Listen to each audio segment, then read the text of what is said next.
लग्नेश आणि प्रश्नाचा कारक एकच असेल तर? नमस्कार, मी ॲस्ट्रोगुरू डॉक्टर ज्योती जोशी सर्व ज्योतिषप्रेमी व अभ्यासकांचं आजच्या भागात मनपूर्वक स्वागत करते.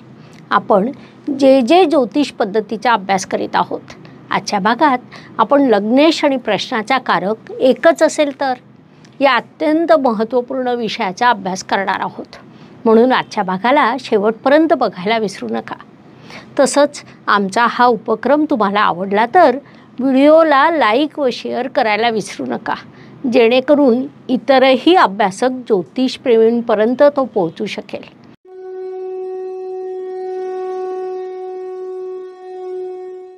जे पद्धतीविषयी आतापर्यंत समजून घेता असताना तुमच्या लक्षात आलं असेल की ही ज्योतिष पद्धती अत्यंत वैशिष्ट्यपूर्ण आहे. त्यातच या पद्धतीचं वेगळंपण सामावलेलं आहे. कोणत्याही शास्त्राची सिद्धता ही नियमांवरून होत असते. शास्त्राच्या नियमांची जेव्हा पडताळणी केली जाते तेव्हा शास्त्र सिद्ध होतं. त्यानुसार त्या शास्त्राची उपयोगिता देखील ठरते. ही पद्धती अत्यंत नवीन असल्यामुळे तिचे नियम आधी समजून घेणं, त्यांना पडताळून पाहणं अभ्यासाच्या दृष्टीने अत्यंत महत्त्वाचं आहे. त्यानुसार जे ज्योतिष पद्धतीचा एक खूप मोठा नियम आपण समजून घेणार आहोत. असा नियम की ज्यामुळे या पद्धतीची अलौकिकता अजून जास्त वाढणार आहे. या पद्धतीला अजून जास्त वैशिष्ट्यपूर्ण बनवणारा हा नियम आहे. तो नियम म्हणजे प्रश्नकर्त्याच्या प्रश्नानुसार ज्या लग्नाची कुंडली उदित झाली तिचा लग्नेशच जर प्रश्नाचा कारक देखील असेल तर जातकाच्या प्रश्नाचं उत्तर कायम हो असं असतं. म्हणजे प्रश्नाचा कारक ग्रहच जर लग्नेश असेल तर त्याचं उत्तर होकारात्मक असतं. हा अत्यंत वेगळा नियम आहे जो इतर पद्धतीमध्ये आपल्याला बघायला मिळत नाही. त्यामुळे स्वाभाविकच हा नियम आधी तुम्ही कुठे वाचलेला नसेल.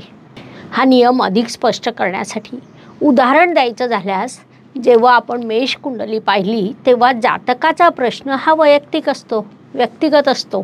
म्हणजे स्वतःच्या शरीराविषयी, आरोग्याविषयी असतो.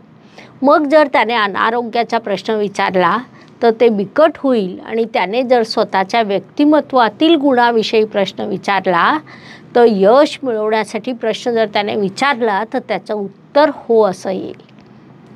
तसंच जातकाने धन किंवा कुटुंबाविषयी प्रश्न विचारला आणि तेव्हा जर वृषभ लग्नाची कुंडली उदित होत असेल तर उत्तर होकारात्मक येईल. मिथुन लग्नाची कुंडली आहे आणि जातकाने प्रवास, व्यापार, आधुनिक तंत्रज्ञान, मीडिया क्षेत्राशी संबंधित प्रश्न विचारला तर त्याचंही उत्तर हो असं येईल. कर्क लग्नाची कुंडली आहे आणि जातकाने वास्तू, वाहन, आई याविषयी प्रश्न विचारला तर त्याच्या सर्व प्रश्नाची उत्तरं सकारात्मक येतील. आता वास्तू घ्यायची आहे, घेणार आहे हा प्रश्न असला तरी उत्तर सकारात्मक येईल. तसंच वास्तू विकायची आहे तर बेसिक सकारात्मकता तिथे येते की हो तुमची वास्तू विकली जाईल. आईच्या आरोग्यासंदर्भात जातकाने प्रश्न विचारला तर त्याचं उत्तर हो असं येईल.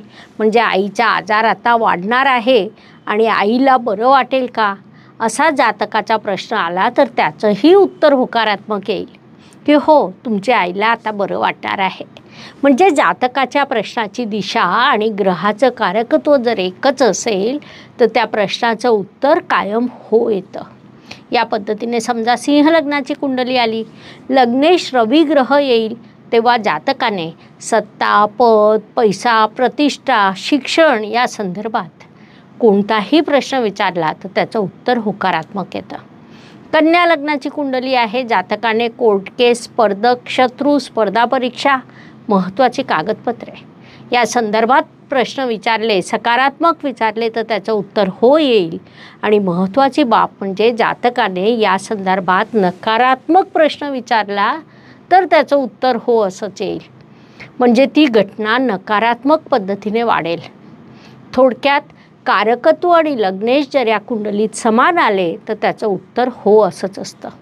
मग इथे निर्णय यावर होतो की जातक प्रश्न कोणत्या पद्धतीने विचारतो आहे.